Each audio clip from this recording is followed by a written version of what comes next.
지금 보고 계시는 모델은 데이티에서 나온 와이어레스 모델이고요. 예, 이 모델이 이쪽은 송신기가 되겠고요. 이쪽은 수신기입니다. 모델 중에서는 이거하고 똑같은 송신기가 하나 더 있습니다. 그런데 수신기는 하나가 있죠.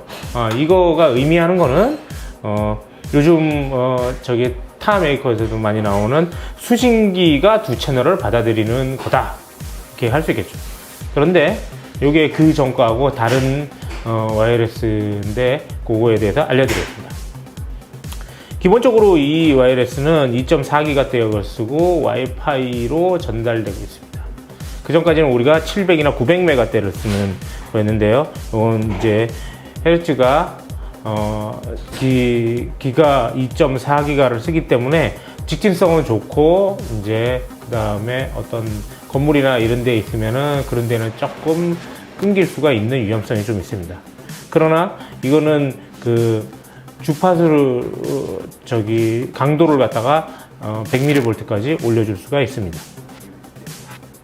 그래서 처음 요 송신기를 일반적인 와이어레스에서 보면은 여기서 감도 설정이나 다른 설정을 할 수 있는데, 이거는 쌍방향으로 2.4GHz로 왔다 갔다 하기 때문에 이 설정을 갖다가 다 이 수신기에서 할 수 있는 와이어레스인 겁니다. 그래서 그거를 몇 개 보여드리도록 하겠습니다.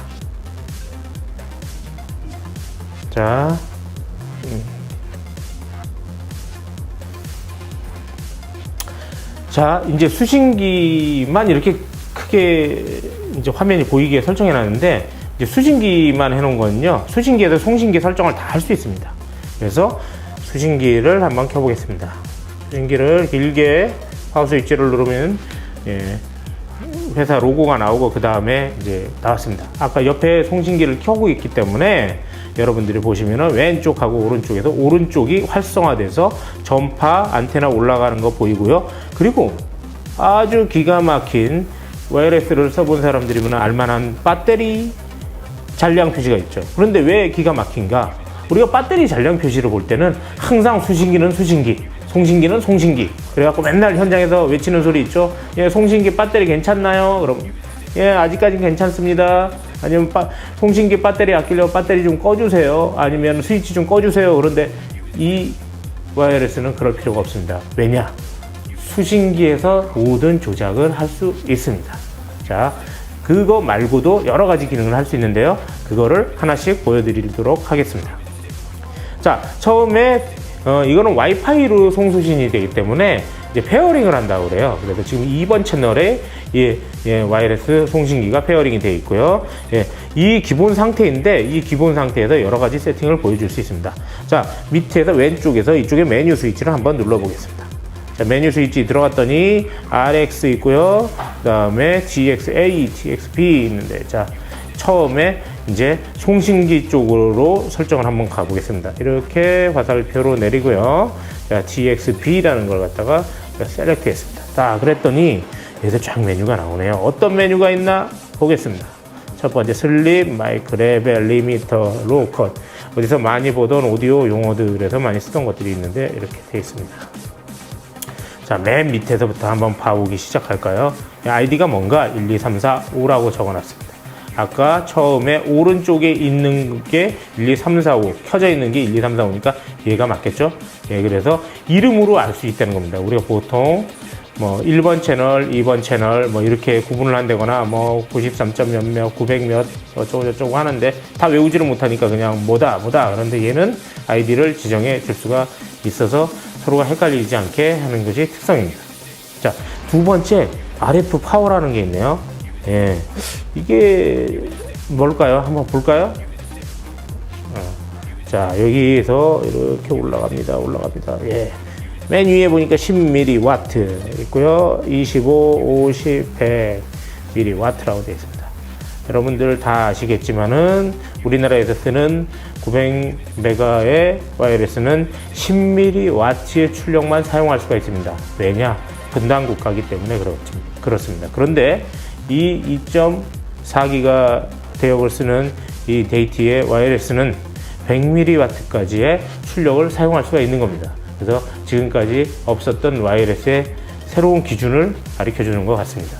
그래서 일단은 가장 센 출력을 쓰는 게 좋겠죠? 뭐 허가가 되어 있는데 그걸 써야죠. 그래서 다시 빠져나오겠습니다. 백을 하는 거는 이렇게 하면 백이 될 수가 있습니다. 그 다음에 위에 보면 뮤트. 예, 뮤트라는 거는 예, 소리 이쪽에서 출력 안 시키는 거. 그러니까 송신기에서 소리가 뭐 세게 들어온다 이걸 갖다가 이제 꺼줄 수 있는 거죠. 어쩔 때 이럴 때 쓰냐. 한 사람, 두 사람을 갖다가 동시에 녹음을 따다가 한 사람은 필요가 없을 때가 있어요. 잠시 나가 있어도 되고 그럴 때는 뮤트를 해서 이쪽 송신기를 사용하지 않게 해줄 수도 있습니다. 자, 더 올라가 보니까 프리퀀시 부스트라고 있습니다. 프리퀀시 부스트 뭔가 한번 들어가 볼까요? 예. 예. 여기 보니까 dB를 올린다. 3dB, 5dB, 6dB, 8dB, 10dB 있습니다. 자, 이건 뭐냐면 특정 영역에 대해서 그거를 갖다가 소리를 크게 해줄 수 있다는 겁니다. 자, 부스트 시킬 수 있다는 거죠. 자, 매뉴얼에 보면 나오는데 제가 기억하기로는 6K부터 20K까지로 알고 있는데 틀리면 빼버리시고요. 그래서 이 영역에 사람의 목소리의 명료도를 갖다가 더 높일 수 있는 걸 갖다가 EQ가 자동으로 작동해서 소리를 올려줄 수 있는 겁니다. 자, 다시 뒤로 빠져나가겠습니다. 자, 다시 올라가 보면은 자, 로우컷 아시죠? 여러분 한번 들어가 볼까요? 로우컷. 그래서 로우컷은 우리가 바람 소리나 뭐 타 저잡음을 대해서 필요 없을 때에 미리 끊는 거죠. 밑에 보면 75, 150, 75Hz, 150Hz 있는데 이런 것들이 뭐 배에서 울리는 웅 하는 소리라든가 허밍 현상이 이 밑에서 저음이 난다든가 아니면 바람이 부두두둑 치는 소리가 많이 들어올 때 이걸 갖다가 끊어주고 그 이상만 통과를 시켜주는 거죠. 그래서 이것도 송신기에서 조작하던 건데 다 수신기에서 조작할 수 있습니다. 그래서 보통은 일반적으로는 오프를 시켜둡니다. 자, 그 다음에 리미터 온 있습니다. 리미터 온 들어가 볼까요? 자, 온 있고 오프 있고. 리미터라는 게 뭡니까? 과입력이 되는 거를 갖다가 우리가 거기에서 컴프레싱 시켜줘가지고 리미팅이 작동을 해서 소리가 찢어지는 소리가 안 들리게 하는 거죠. 그거는 항상 그 가장 소리를 처음 받는 프리앰프 단에서 있게 마련인데 이게 처음에 송신기 쪽이니까 송신기에서 작동을 하게 할 수 있습니다. 그래서 보통 리미터 온으로 많이 켜놓겠죠. 과입력이 들어오면 악하는 소리나 이런 걸 갖다가 끊어줄 수 있겠습니다. 자, 뒤로 가볼게요. 요것 그리고 마이크 레벨이라고 있는데 자, 저거는 뭐 한번 들어가 보면 알겠지만은 예. 자, 마이크의 감도에 대한 겁니다. 마이크가 내가 소리를 많이 받아들일 건지 적게 받아들일 건지 과입력이 되든지 안 받아들일 건지 마이너스 12dB부터 이렇게 올라가면은 플러스 15dB 뭐 24dB 예. 많이 감도까지 늘려줄 수 있습니다. 그런데 뭐 저는 제가 쓰는 사용 환경에서는 거의 0dB 정도가 적합하다고 생각해요. 0dB 정도로 하는데 예, 플러스 시켜주거나 마이너스 시켜줘서 여기에서도 수신기에서도 오디오를 테스트 하다가 송신기에서 감도를 올려야지 감도를 내려야지 이럴 필요 없이 수신기에서도 이 조작이 가능한 걸 볼 수 있습니다. 자, 저것만 해도 참 대단한 기능이죠. 마이크의 감도를 수신기에서 한다는 거. 자, 제일 마지막 예, 맨 위에 있으니까 제일 이제 처음이었는데 우리가 설명할 때는 마지막인데요. 참 재밌는 기능입니다. 자, TX 슬립이라는 기능이 있습니다. 자, 한번 들어가 볼까요? 자, 오프 있고 온이 있습니다. 자, 이게 뭐냐면은 송신기를 잠자기 모드로 두거나 아니면 다시 깨어나기 모드로 둘 수 있습니다. 자, 현장에서 제일 많은 게 뭐죠? 녹음을 따다가 10분간 휴식하겠습니다. 20분간 휴식하겠습니다. 그러면 지르는 소리가 있죠. 와이어리스 마이크 꺼주세요.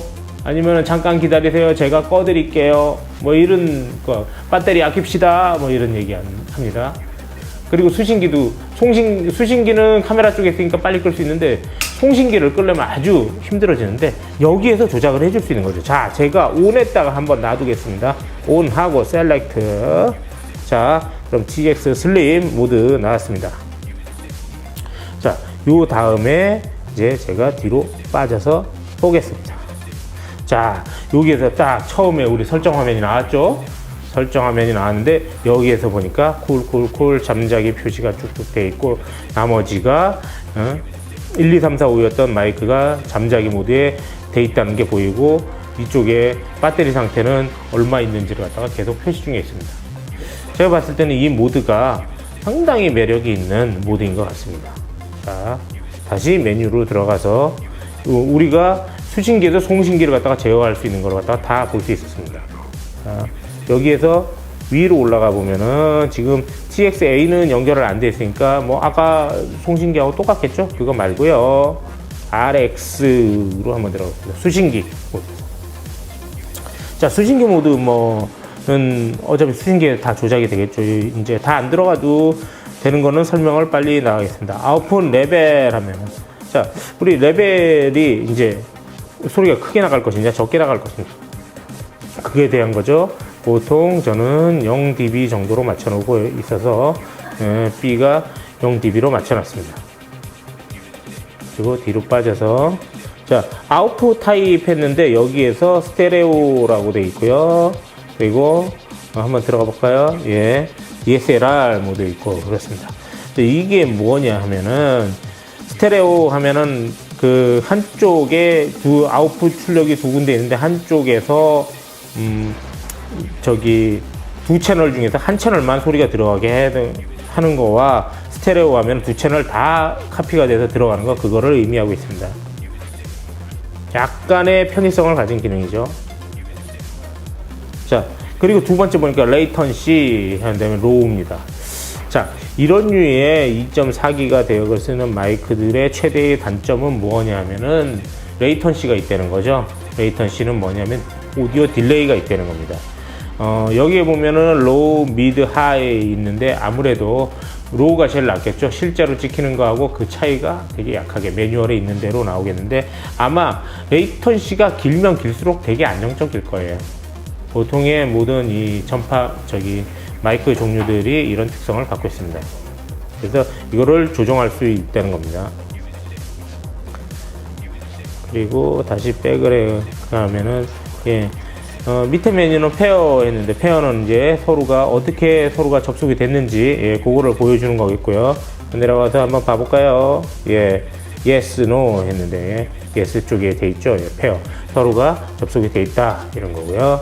그 다음에 RF 파워. 야, 여기도 RF 파워가 있네요. 아까 파워 100mW 할 수 있는 거. 여기도 이제 조절이 되는데 얘는 수신기면서도 또 송신 신호를 보내죠. 아까 송신 신호를 보내야만 이쪽에서 어떤 조작하는 걸 갖다가 다 알 수 있습니다. 그래서 백해서 보고요. 자, 밑에는 뭐야 어디 컴퓨터에서 많이 보던 거죠. 펌웨어, 기기의 펌웨어에 대한 건데 이 기기는 소프트웨어적으로 펌웨어 업데이트를 시킬 수 있는 거니까 펌웨어 업데이트가 되냐면 펌웨어 업데이트로 갈 수 있습니다. 그 다음에 업데이트, 이건 펌웨어 업데이트 할 때 쓰겠죠. 자, 그래서 이렇게 봤더니 수신기에서 많이 조작할 게 없네요. 스테레오라든지 레이턴시에 대한 거, 그리고 펌웨어에 대한 거, 아웃풋 레벨에 대한 거 정도 하면은 되는 거고, 나머지들은 송신기에서 다 중요한 거를 할 수 있습니다. 그래서 대체적으로 이 데이티 마이크를 제가 테스트해 본 결과는 직진성이 강해서 약간의 벽이라든가 이런 거 있을 때는 약간 약하게 다이버시티 마이크라도 끊어지는 느낌이 약간 발생하긴 했지만은 우리 일반적인 촬영 현장은 뭐냐 하면은 피사체가 렌즈의 안에 있어야겠죠. 그러면 우리가 중간에 가로막이 없는 경우가 거의 다겠죠. 그런 현장에서는 무리 없이 2.4기가 대역에 주파수를 쏴주고 그게 우리가 쉽게 이해하기 좋게 해서 뭐냐면은 저쪽 송신기에서 모든 거를 갖다가 데이터를 갖다가 만들어낸 다음에 그 다음에 수신기로 오고 그 수신기에서 다시 이걸 아날로그 신호로 분해를 해서 카메라에다 전달을 해주고 있습니다. 제일 편했던 거는 아까도 얘기했지만은 슬립 모드에서 잠자기 모드 그리고 제일 또 편했던 거는 그 잠자기 모드 및 송신기는 슬립 모드에 두고 여기 한번 보여드릴게요. 이런 모드를 제가 많이 썼는데요. 자 10분간 휴식할까요? 그 상태에서 이렇게 되는 겁니다. 자, 예, 그럴게요. 한 다음에 슬립 모드 온. 예, 아까 다시 보자면은, 아까 이렇게 돼 있겠죠. 한번 처음부터 한번 다시 보여드릴게요. 자, 지금 작업하고 있습니다. 어쩌고. 예, 여기 보면은 레벨 메터 같이 조그맣게 뜨고 있는데, 이게 어떤 그 송신기에서 송신이 되고 있는가 안 되고 있는가를 보여주고 있는 겁니다. 자, 이렇게 해서 막 작업을 하다, 자, 10분간 휴식합시다. 그러면, 예, 휴식할게요. 저는 와이어레스를 조작하겠습니다. 그렇게 됩니다. 메뉴 들어가서, 예, TX, 예, 여기 셀렉트, 그 다음에 슬립 모드에서 들어가서요. 자, 온 시키고, 빠져봅니다. 자, 잠자기 모드 들어갔죠. 예, 이러면서 잠자기 모드가 들어가게 됩니다. 자, 옆에 송신기가 있었는데, 송신기는 물론 LED가 꺼진 상태지만 이렇게 꺼지고, 위에는 예, 들어오고 있지만 안에는 그 전력을 갖다가 아끼고 있습니다. 예. 자, 이제 다시 10분간 휴식이 끝나면은 어떻게 되는가 한번 해보죠. 그러면은 뭐 저 출연자는 그냥 가만히 있으면 됩니다. 자, 그런데 우리가 한번 켜볼까요? 그럼 촬영자가 카메라도 배터리 갈고, 참고적으로 말씀드리면 데이트 2 와이어레스는 배터리가 들어가지 않습니다. 그러면 자동으로 작동하느냐? 그건 아니고요.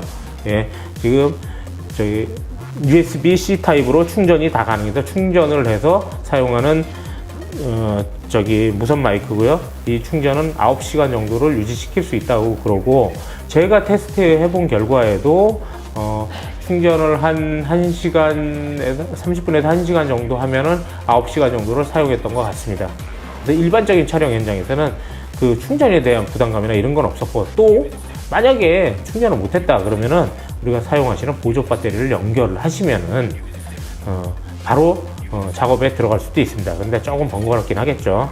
자, 이제 10분간 휴식이 끝났습니다. 10분간 휴식이 끝나서 이제 촬영자가 예, 가서 자, 우리 촬영해 봅시다. 그러면서 파워를 켜겠습니다. 짠. 자, 했더니 길게 누름과 동시에 예, 쭉 떴습니다. 예, 아까하고 똑같은 화면이죠. 예, 수신기는 켜졌습니다. 송신기는 잠자기 상태로 있네요. 그러면, 그래요? 이제 송신기를 제가 켜보겠습니다. 출연자 가만히 계세요. 자, 메뉴 들어가고요. 자, 밑에서 이 송신기 예, 누르고 예, 자, 오프 상태에서 셀렉트 하면서 이쪽에 탁 켜지는 게 보이시죠? 켜지면서 아니 이게 무엇이냐? 자, 뒤로 빠졌더니 이 송신기에 아까 원상태로 다 돌아오면서 지금 작동되는 것도 아까 정상적으로 작동이 되기 시작합니다. 자, 어떻게 보면 간단한 기능일 수도 있는데, 이거는 쌍방향으로 무선 마이크가 옛날에 송신기에서 수신기로만 주는 게 아니라 수신기에서 다시 송신기를 작동할 수 있는 이 데이트 마이크만의 특성인 것 같습니다. 그래서 현장에서 아주 단순하지만 아주 사람들이 몸으로 불편해했던 걸 갖다가 적재적소에 넣어준 뭐 아주 좀 실용적인 마이크 같습니다. 다만 제가 봤을 때는 요 수신기가 이렇게 보면은 송신기의 2배만 해요. 그런데 이렇게 들어보면은 수신기나 송신기나 무게가 수신기가 2배가 아니라 오히려 더 가벼운 것 같아요. 그래서 제 생각에는 뭐 잘은 모르겠지만은 요 좀 수신기가 좀 난 작았으면 하는 그런 생각을 개인적으로 갖고 있는데, 뭐 기기적 뭐 특성이나 뭐 이런 거에서 원리는 잘 모르겠습니다. 기존에도 송신기 2대, 수신기 1대를 작동시키는 무선 마이크는 있었습니다. 그러나 이 제품은 송신기 2대, 수신기 1대를 똑같이 사용하는데 수신기에서 송신기에 가지고 있는 모든 능력을 컨트롤할 수 있는 유일한 제품이라고 할 수 있습니다.